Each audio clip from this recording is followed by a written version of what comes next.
Hello once again welcome to the remedial chemistry. तो solution का पहला लेक्चर आप लोगों ने देख लिया होगा।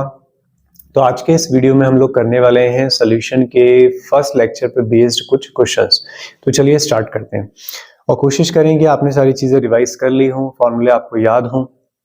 नहीं याद हैं तो आपके सामने नोटबुक, आप लोगों की नोट्स की कॉपी खुली होनी चाहिए। उसके बाद आप लोगों को ये स्टार्ट करना है। तो चलिए ट्राई करते हैं। तो क्वेश्चन नंबर 1, अब देखिए न्यूमेरिकल्स की मैं आप लोगों को अप्रोच भी सिखाऊंगा किस तरीके से हमें उन्हें करना चाहिए। ठीक है, calculate the molarity of each of the following solution. तो पहली बात तो हमें मोलैरिटी निकालनी है। तो सबसे पहले क्या करोगे, मोलैरिटी का फॉर्मूला लिखोगे। मोलैरिटी का फॉर्मूला क्या होता है? Moles of solutes, moles of solutes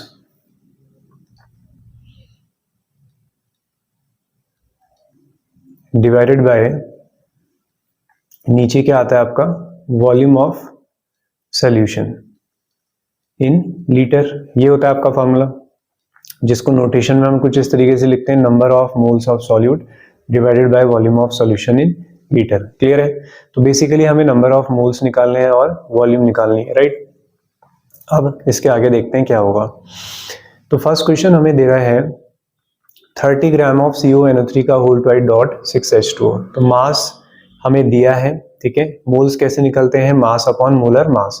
तो मास हमें दिया है 30 ग्राम, राइट। अब ये जो बड़ा सा फॉर्मूला है, इसका मोलर मास क्वेश्चन में हमें गिवन होगा, तो मैंने यहाँ पे लिख दिया है अलग से। ये दिया है 290.7 ग्राम पर मोल। तो ग्राम से ग्राम आपका कैंसिल हो जाएगा, तो मोल्स मिल गए आप लोगों को, राइट। अब वॉल्यूम देख लेते हैं।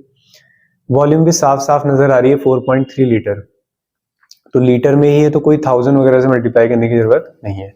तो ओवरऑल सॉल्यूशन क्या हो जाएगा हमारा? Molarity is equal to 30 divided by 290.7 into 4.3 litre. Clear हुआ? तो बस आपने इसको कैलकुलेट कर लेना है और ये आपका आंसर आ जाएगा 0.029 कैपिटल M, या फिर आप आंसर लिख सकते हैं 0.029 मोल्स पर लीटर। क्लियर है? अब जो बोर्ड एग्जाम होते हैं हमारे, उसमें न्यूमेरिकल्स कॉन्सेप्ट यही होंगे, लेकिन कैलकुलेशन थोड़ा इजी होता है, बहुत ज्यादा मुश्किल कैलकुलेशन नहीं होता है, ठीक है। तो कैलकुलेशन के रिगार्डिंग आप लोगों ने ज्यादा फिक्र नहीं करनी है, आपने कॉन्सेप्ट समझना है। क्लियर हुआ? तो फर्स्ट क्वेश्चन हमारा इस तरीके से था। अब इसका सेकंड पार्ट देखते हैं। तो सेकंड पार्ट में क्या कह रहा है बच्चों? 30 ml ऑफ 0.5 मोलार H2SO4।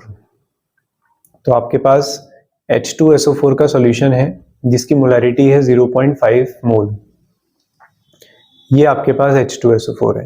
कितना ml है अभी? ये है हमारे पास 30 ml।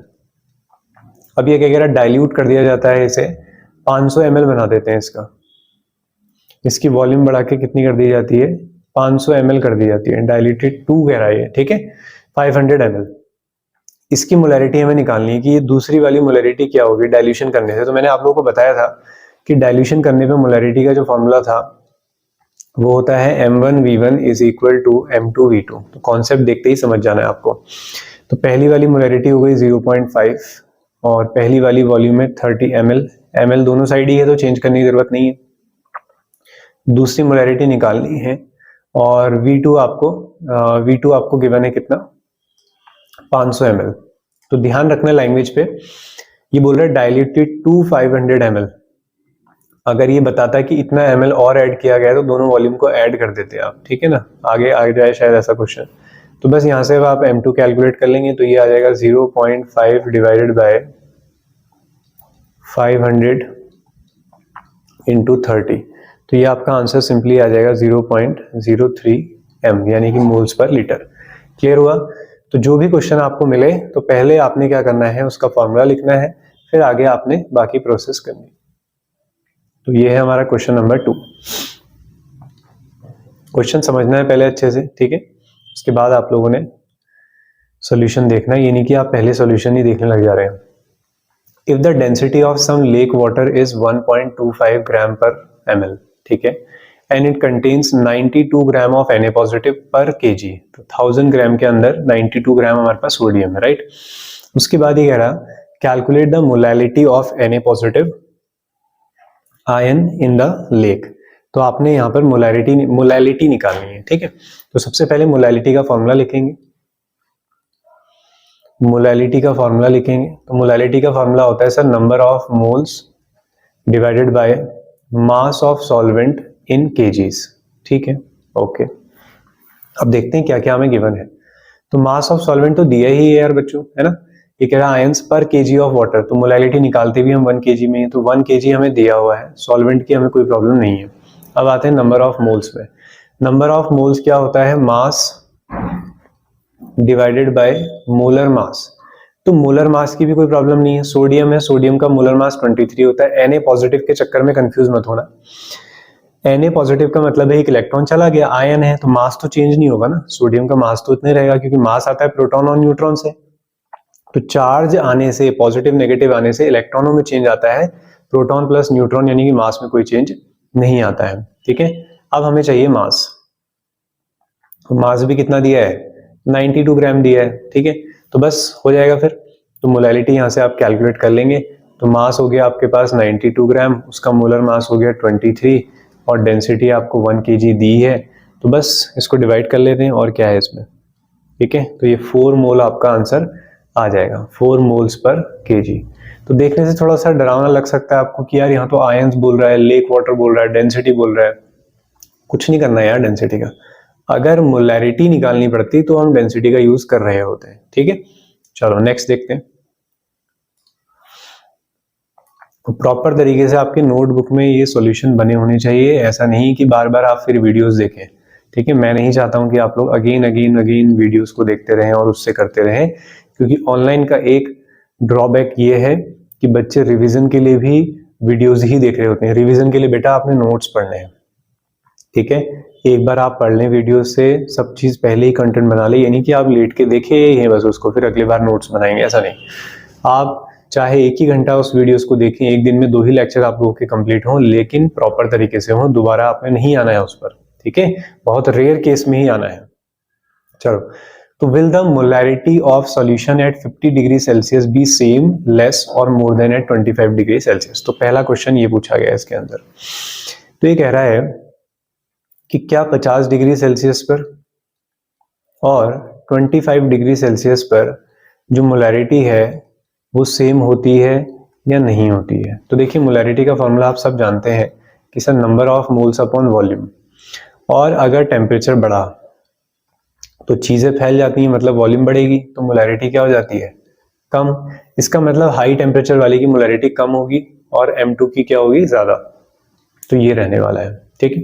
दूसरा, out of 1 molal and 1 molar aqua solution which is more concentrated. Important question है कि आपके पास 1 मोलल सॉल्यूशन है, मतलब आपके पास 1 मोल प्रेजेंट है 1 kg के अंदर, और यहां पर आपके पास 1 मोल प्रेजेंट है, मोल्स पर लीटर होता है ना, 1 लीटर के अंदर। तो बच्चों ये वाला ज्यादा कंसंट्रेटेड होता है, क्योंकि यहां पर ऐसा है कि जब आप पर लीटर ऑफ लीटर वॉल्यूम बोलते हो ना यहाँ पर, तो आपके पास सॉल्यूट प्लस सॉल्वेंट इन्वॉल्व होता है, ठीक है। जबकि यहां पर सिर्फ क्या इन्वॉल्व होता है, आपका सॉल्वेंट होता है। तो ज्यादा कंसंट्रेटेड कौन होगा, ये वाला होगा, ठीक है। तो इस बात को आपने ध्यान रखना है, ठीक। तो हाँ, contain both solute and solvent. तो इस तरीके से बस आंसर आपने करना होगा कि 1 molar aqua solution contain solute as well as solvent, therefore it has more concentration as compared to 1 molar aqueous solution, ठीक है। तो इस तरीके से आपने आंसर लिखना होगा, राइट। ओके, नेक्स्ट क्वेश्चन पे आते हैं।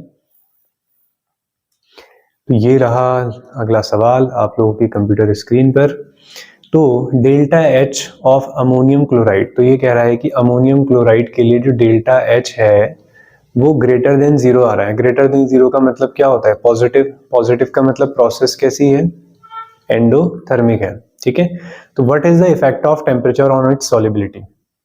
तो ये कहना चाह रहा है कि जब तुम अमोनियम क्लोराइड को, यानी कि जब तुम NH4Cl को पानी में डालते हो तो सोल्यूशन ठंडा हो जाता है, एंडोथर्मिक है ना, एनर्जी गेन कर लेता है। तो उसका टेम्परेचर क्या हो जा रहा है, कम हो जा रहा है, तो तुम चाहते हो कि ये और डिसॉल्व हो, तो तुम्हें क्या करना पड़ेगा, टेम्परेचर को बढ़ाना पड़ेगा। ये होता है ली चार्टेलियर्स प्रिंसिपल। अगर प्रोसेस एंडोथर्मिक है, यानी कि दो चीजों को मिलाने पर वो ठंडे हो जाते हैं, तो आप चाहते हो वो रिएक्शन करें तो आपको टेम्परेचर बढ़ाना पड़ेगा, वो फिर ठंडे हो जाएंगे तो टेम्परेचर बढ़ाना पड़ेगा, रिवर्स करना पड़ेगा। अगर दो चीजों को मिलाने पर टेम्परेचर बढ़ जाता है तो तुम्हें उल्टा करना है, तुम्हें टेम्परेचर को क्या करना है, कम करना है। तो दो लोगों के मिलने से अगर बहुत ज्यादा बातें होती हैं तो हमें रिवर्स करना है, उनकी बातों को कम करना है। दो लोग मिलते हैं बातें ही नहीं करते हैं तो हमें कोशिश करनी है कि बातें करें। तो ऐसा कुछ काम करता है ली चार्टेलियर्स प्रिंसिपल। ठीक है, समझ आ गई होगी बात। ओके, फिर है why do gases always tend to be less soluble in liquid as the temperature is raised. ये बहुत इंपॉर्टेंट क्वेश्चन है। ठीक है, लॉजिकली तो हमें पता होता है, लेकिन केमिस्ट्री के टर्म्स में इसका आंसर देना चाहे तो आप कहेंगे कि sir dissolution of gas is a exothermic process. ये एमसीक्यूज में पूछ लेते हैं कि डिसोल्यूशन ऑफ गैस, जब गैस किसी लिक्विड में डिसॉल्व होती है तो कैसी प्रोसेस है, एंडोथर्मिक है या एक्सोथर्मिक। तो बच्चों वो होती है एक्सोथर्मिक। तो अभी मैंने बताया जब गैस को मैं पानी में मिला रहा हूं टेम्परेचर बढ़ जाएगा, मतलब एक्सोथर्मिक है।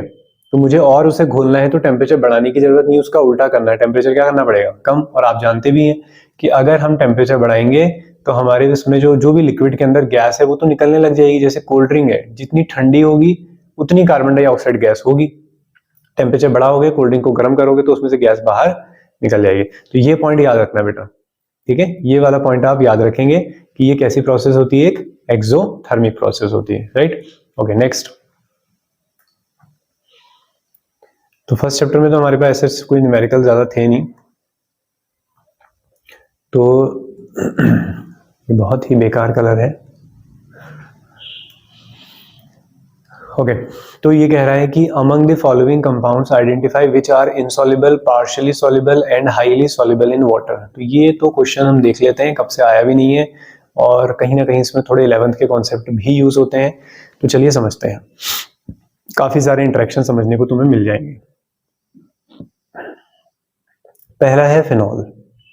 तो फिनॉल जो होता है बच्चों वो हाइड्रोजन बॉन्डिंग करता है, C6H5OH। वो वाटर के साथ हाइड्रोजन बॉन्डिंग करता है, तो H के साथ O जुड़ेगा, ये H और ये H। तो हाइड्रोजन बॉन्डिंग है तो वाटर में सॉल्युबल होना चाहिए, लेकिन ये C6H5 काफी बड़ा ग्रुप होता है तो ये पार्शियली सॉल्युबल होता है। ठीक है, तो फर्स्ट जो है आपका कैसा सॉल्युबल होता है, पार्शियली सॉल्युबल होता है। मैं यहीं पे लिख देता हूं, तो क्या आंसर करेंगे आप, due to hydrogen bonding it is soluble, but due to presence of bulky group it is partially soluble. ठीक, अब दूसरा है टॉल्वीन। टॉल्वीन में सारा ही क्या है आपके पास, कोई पोलर ग्रुप तक नहीं है यहाँ पर, तो ये वाटर में कंप्लीटली क्या होगा, इनसॉल्युबल होगा, no hydrogen bonding, no polar interaction. तो ये है आपका insoluble. Formic acid hydrogen bonding बहुत बेस्ट। ठीक है, कार्बोक्सिलिक एसिड के स्टार्टिंग के मेंबर तो बहुत अच्छी हाइड्रोजन बॉन्डिंग करते हैं, तो इस O के साथ आपने H, O और H, कोई हिंड्रेंस भी नहीं है, तो फॉर्मिक एसिड कंप्लीटली क्या होगा, सॉल्युबल होगा। इथाइलिन ग्लाइकॉल ये भी आपका सॉल्युबल होता है। ठीक है, इथाइलिन ग्लाइकॉल यहाँ पर भी क्या होती है आपकी, हाइड्रोजन बॉन्डिंग होगी। इथाइलिन ग्लाइकॉल ये होता है बच्चों, दोनों दो साइड से हाइड्रोजन बॉन्डिंग कर सकता है, तो इथाइलिन ग्लाइकॉल भी क्या है आपका, सॉल्युबल होता है। ठीक है, और फिर आते हैं क्लोरोफॉर्म में। अब क्लोरोफॉर्म में क्या है देखो, CHCl3। तो CHCl3 में हमारे पास H तो है, ठीक है, और ये रहे आपके 3 Cl और ये रहा H। अब इस H की बॉन्डिंग हम O से करा देते हैं और ये उसके H हो जाएंगे क्लोरोफॉर्म के। ठीक है, तो ये हाइड्रोजन बॉन्डिंग नहीं है, क्योंकि यहाँ पर ये है कि ऑक्सीजन ठीक है, इलेक्ट्रोनेगेटिव है, हाइड्रोजन भी ठीक है, लेकिन कार्बन इतना इलेक्ट्रोनेगेटिव नहीं है कि यहाँ पर हाइड्रोजन बॉन्डिंग हो, तो क्लोरोफॉर्म भी वाटर में सॉल्युबल नहीं होगा। पेंटेनॉल सुनने में तो लगता है कि आपको अल्कोहल है, लेकिन इसमें बहुत कार्बन आ चुके हैं, 5 कार्बन आ चुके हैं। ठीक है, इसकी वजह से इसकी हाइड्रोजन बॉन्डिंग बहुत कम हो जाएगी। अगर ये थोड़ा बहुत सॉल्युबल हो भी पा रहा है तो वो पोलर नेचर की वजह से हो रहा है कि O और H में पॉजिटिव नेगेटिव बन सकते हैं, बस इसीलिए वो पोलर है, तो वो सॉल्युबल हो पा रहा है। तो बच्चों ज्यादा से ज्यादा अगर कोई फैमिली हाइड्रोजन बॉन्डिंग दिखाती है 3, 4, 5, तो वो ज़्यादा से ज़्यादा 3 मेंबर तक हाइड्रोजन बॉन्डिंग शो कर सकती है, उससे आगे हाइड्रोजन बॉन्डिंग आपकी खत्म होने लग जाती है। तो हाइड्रोजन बॉन्डिंग बस आपने ऐसे नहीं कह देना कि हर अल्कोहल वाटर में सॉल्युबल हो जाएगा। तो प्रोपेनॉल से आप देखना शुरू करेंगे कि सॉल्युबिलिटी क्या होने लग जाती है, कम होने लग जाती है, राइट। ओके, इसके बाद है हमारे पास suggest the most important type of intermolecular interactions in the following pairs. तो अभी जो मैंने एग्जांपल्स बताए वहां पर भी मैंने इंटरेक्शन समझाए, जैसे हाइड्रोजन बॉन्डिंग है या नहीं है ना। तो यहाँ पर बेसिकली नाम पूछे जा रहे हैं इनके, ठीक है। तो क्या क्या फोर्सेस होते हैं, देखो पहला होता है लंदन फोर्स, पहला होता है लंदन फोर्स, इसको डिस्पर्जन फोर्स भी बोलते हैं। ये कब लगता है, ये लगता है जब दोनों ही मॉलिक्यूल कैसे हो, नॉन पोलर, जैसे हीलियम और हीलियम कोई चार्ज नहीं है, ठीक है। और दूसरा होता है आपका डाइपोल, इंड्यूस्ड डाइपोल, फिर तुम लोग खुद छाटोगे, ठीक है। डाइपोल, इंड्यूस्ड डाइपोल, इसका मतलब क्या है, डाइपोल है तो एक पोलर होगा, इंड्यूस्ड डाइपोल मतलब दूसरा पोलर बन जाएगा, तो पहले कैसा रहा होगा वो, नॉन पोलर, तो एक पोलर हो और एक नॉन पोलर हो। तीसरा होता है डाइपोल डाइपोल, दोनों ही कैसे नेचर के हों, पोलर, जैसे HCl HCl, तो डाइपोल डाइपोल, तो यहां पे बच्चों कैसे होते हैं, बोथ पोलर, क्लियर। फिर है आपके पास डाइपोल डाइपोल के बाद होता है आयन डाइपोल, जैसे कोई आयनिक कंपाउंड हो और किसी पोलर सॉल्वेंट के अंदर डिसॉल्व कर दिया हो तुमने, ठीक है, जैसे Na पॉजिटिव घिरा हुआ है वाटर से, तो आयन डाइपोल का मतलब हो गया NaCl प्लस वाटर, तो Na positive with water, Cl negative with water. और फिर होता है हमारे पास कौन, हाइड्रोजन बॉन्डिंग। तो ये टाइप के इंटरेक्शन होते हैं। तो चलिए देखते हैं फिर कौन से यहाँ पर यूज हो सकते हैं। तो एन हेक्सेन और एन ऑक्टेन, तो बच्चों देखो दोनों ही हाइड्रोकार्बन है, तो दोनों ही कैसे नेचर के हैं, नॉन पोलर नेचर के हैं। तो इसका मतलब पहले वाले में होगा लंदन फोर्स, पहले वाले में क्या होगा, लंदन फोर्स। I2 तो नॉन पोलर होता है, दोनों सेम है, लेकिन हाँ CCl4 भी नॉन पोलर है, तो दोनों नॉन पोलर है, तो यहाँ पे भी कैसा फोर्स काम करेगा, यहाँ पर भी लंदन फोर्स काम करने वाला है, ठीक है। अब NaClO4 को वाटर में डिसॉल्व करो तो ये आयंस बनाएगा, तो यहाँ पे आयंस बनाएगा, अगर एक Na पॉजिटिव बनाएगा और एक ClO4 1 नेगेटिव लगाएगा, तो कैसा फोर्स आना चाहिए फिर यहाँ पर, एक है तुम्हारा Na पॉजिटिव, तो Na पॉजिटिव को वाटर के मॉलिक्यूल घेर लेंगे चारों तरफ से, कैसे घेरेंगे, OH तो ये हुआ आयन और ये हो गया डाइपोल, यानी कि O पे नेगेटिव और हाइड्रोजन पे पॉजिटिव चार्ज, तो यहाँ पे हो गया आपका आयन डाइपोल इंटरेक्शन।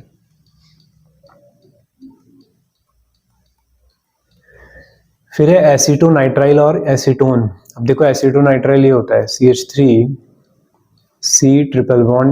तो तुम सब बता सकते हो सर नाइट्रोजन और कार्बन में इलेक्ट्रोनेगेटिविटी डिफरेंस तो है ही, तो नाइट्रोजन पे नेगेटिव और कार्बन पे पॉजिटिव। ऐसा ही कुछ एसीटोन भी है हमारे पास, CH3C≡O, तो ब्रेक करेंगे तो O पे नेगेटिव कार्बन पे पॉजिटिव, तो ये भी डाइपोल है और ये भी क्या है, डाइपोल है। तो कैसा इंटरेक्शन हो गया यहाँ पर, यहाँ पे हो गया dipole dipole interaction, dipole dipole interaction, ठीक है। लास्ट में वाटर प्लस अल्कोहल फेमस है आपके हाइड्रोजन बॉन्डिंग के लिए, वाटर में सॉल्युबल ही इसीलिए है अल्कोहल कि हमारे पास जो अल्कोहल है वो वाटर के साथ हाइड्रोजन बॉन्डिंग कर सकता है, ठीक है। तो लास्ट वाला हो गया आपका हाइड्रोजन बॉन्डिंग। तो इंटरेक्शन शायद थोड़े बहुत नए हो तुम्हारे लिए, थोड़ा सा प्रैक्टिस कर लेना इस पे। ओके, तो अब आते हैं हम हेनरीज लॉ के कॉन्सेप्ट से। यहां से पॉसिबिलिटी है कि आप लोगों को सवाल मिल जाए पेपर में, तो देखेंगे। The KH value for H2 in water is, तो KH जो है वो वाटर के अंदर हाइड्रोजन गैस के लिए वो है 71.18 किलो बार, और its value changes to 3.67 kilo bar when solvent is benzene. तो जब बेंजीन लिया जाता है सॉल्वेंट तो वहां इसके KH की वैल्यू कम हो जाती है। तो आपने बताना है इसमें ऐसा क्यों हुआ। तो यहाँ पे आप बताओगे कि सर जो सॉल्युबिलिटी होती है, हेनरीज लॉ में हमें क्या सिखाया था कि सॉल्युबिलिटी जो है वो इनवर्सली प्रोपोर्शनल होती है हेनरी कांस्टेंट के, और हेनरी कांस्टेंट डायरेक्टली प्रोपोर्शनल होता है किसके, टेम्परेचर के। तो जिसका KH ज्यादा होगा वो कम सॉल्युबल होगा। तो KH का बदलना ये बताता है कि हाइड्रोजन गैस वाटर में कम सॉल्युबल है जबकि बेंजीन में ज्यादा सॉल्युबल है। और बात भी सही है, बेंजीन भी कैसे नेचर का है, नॉन पोलर, और हाइड्रोजन भी कैसी है, नॉन पोलर। यहाँ भी कोई चार्ज सेपरेशन नहीं है, तो दोनों के अंदर कौन से फोर्स, लंडन फोर्सेस काम कर रहे हैं। क्लियर हुआ? ओके। फिर हमारे पास एक न्यूमेरिकल है, Henry's law constant for the molality of methane in benzene at 298 kelvin this इतना इतना इतना, ठीक है। तो हेनरीज लॉ कांस्टेंट दिया है बेटा तुम्हें, तो KH हमें दिया है 4.27 इंटू 10 की पावर 5 mm यानी कि millimetre cube of Hg। Calculate the solubility of methane in benzene. तो सॉल्युबिलिटी निकालनी है हमें इन बेंजीन, और प्रेशर दिया है 760 mm ऑफ Hg यानी कि 1 atm दिया है। 1 atm is equal to 760 mm of Hg होता है। तो फॉर्मूला क्या होता है हमारे पास हेनरीज लॉ का, कि पार्शियल प्रेशर ऑफ गैस यानी कि pressure of gas is equal to KH and mole fraction of gas. तो जब भी हेनरीज लॉ की बात कर रहे हो, सॉल्युबिलिटी निकालनी हो, तो बेसिकली तुम्हें मोल फ्रैक्शन निकालना है, यानी कि अमाउंट निकालना है गैस का। तो प्रेशर ऑफ गैस कितना है, 760 mm ऑफ Hg। न्यूमेरिकल्स में एक्यूरेसी लानी है तो यूनिट लिखा करो, ठीक है। और KH तुम्हें दिया है 4.27 इंटू 10 की पावर 5, ठीक है। तो इस बार दोनों ही mmHg में दिए तो कोई प्रॉब्लम नहीं है, दोनों कैंसिल हो जाएंगे। अगर कोई kg दिया होता तो फिर 1000 यूज करना पड़ता। तो इसे आप डिवाइड कर लेंगे, ठीक है। तो ये आपका आ जाएगा 1.78 इंटू 10 की पावर -3। मोल फ्रैक्शन आपका आ गया, यानी कि सॉल्युबिलिटी आ गई। ओके, बस कुछ और क्वेश्चंस। एक्वाटिक बहुत रिपीटेड क्वेश्चन है। Aquatic species are more comfortable in cold water than warm water. आप सब जानते हैं जो एक्वाटिक एनिमल्स हैं, पानी में रहने वाले जो जीव हैं, वो ऑक्सीजन जो इनहेल करते हैं वो वाटर से करते हैं। तो अगर पानी का टेम्परेचर बढ़ेगा तो ऑक्सीजन गैस उसमें से निकल जाएगी, यानी कि ऑक्सीजन गैस की सॉल्युबिलिटी कम हो जाएगी। तो गर्म पानी के अंदर ऑक्सीजन की कमी हो जाएगी, जिस वजह से हमारे जो एक्वाटिक एनिमल्स हैं उन्हें सांस लेने में प्रॉब्लम होगी, ऑक्सीजन नहीं मिलेगी। तो वो कोल्ड वाटर में ज्यादा कंफर्टेबल करेंगे क्योंकि वहां पर ऑक्सीजन सप्लाई उनमें प्रॉपर मिलेगी। फिर at higher altitudes people suffer from anoxia resulting in inability to think. तो हायर एल्टीट्यूड पे जाने पर, जब हम हायर एल्टीट्यूड पे जाते हैं तो प्रेशर डिक्रीज हो जाता है, तो solubility of gas in our blood वो क्या हो जाती है, डिक्रीज। क्योंकि प्रेशर का ही तो काम है ना गैसेस को डिसॉल्व करना। अब ऊपर गए, प्रेशर कम हो गया तो हमारी बॉडी में उसे डिसॉल्व कौन करेगा, ठीक है। तो हमारे ब्लड में गैस कम डिसॉल्व होती है। अब गैस कम डिसॉल्व हो गई तो हमें भी वही दिक्कत होगी जो एक्वाटिक एनिमल्स को हो रही वार्म वाटर में, कि हमें ऑक्सीजन मिल ही नहीं पा रही है, ठीक है। हम ले भी ले रहे हैं तो डिसॉल्व नहीं हो पा रही इतनी जितनी हमें चाहिए। तो वहां पर ऑक्सीजन की कमी से जो प्रॉब्लम होती है उसे बोलते हैं एनॉक्सिया। तो इस चीज से होने वाली प्रॉब्लम को एनॉक्सिया बोलते हैं। और inability to think, thinking ability कम हो जाती है, वीकनेस हो जाती है, ठीक है, डिजीनेस फील होती है काफी। तो ये कहानी थी आप लोगों के पहले लेक्चर पे जो भी हम लोगों ने टॉपिक देखे हैं उन पे बेस्ड क्वेश्चन की, ठीक है। तो बस ऐसे कंटिन्यू करते रहें और रिवीजन जरूर करें, प्रैक्टिस करते रहो। और बार बार रिपीटेड वीडियोस को आपने नहीं देखना है, नोट्स बनाओ प्रॉपरली, आंसर्स लिखो, और जैसे चैप्टर कंप्लीट होता है आप लोगों को फुल असाइनमेंट तो मिलता ही है, उसकी हार्ड कॉपी निकालो, ठीक है, और अपने नोट्स में ही उसको स्टेपल कर लो और फिर प्रॉपर उसका सॉल्यूशन बनाओ। जो क्वेश्चन हार्ड लगेंगे या तुमसे गलत हो रहे हैं या मैंने कहा कि वो बहुत इंपॉर्टेंट है, उनको मार्क कर लो। जब एग्जाम के गैप होते हैं तो उन गैप्स में मोस्टली उन्हीं क्वेश्चंस को बनाना है। ऐसा नहीं कि आपने सारा ही सिलेबस उन 2 दिन के अंदर सारे क्वेश्चंस करने होते हैं। सिलेबस पढ़ना सारा होता है रिवीजन में, लेकिन क्वेश्चन सारे नहीं करने पड़ते क्योंकि इतना सारा टाइम नहीं मिल पाता है, ठीक है। तो थोड़ा सा स्मार्टली आपने पहले से ही चलना पड़ेगा। Okay, bye bye, happy learning.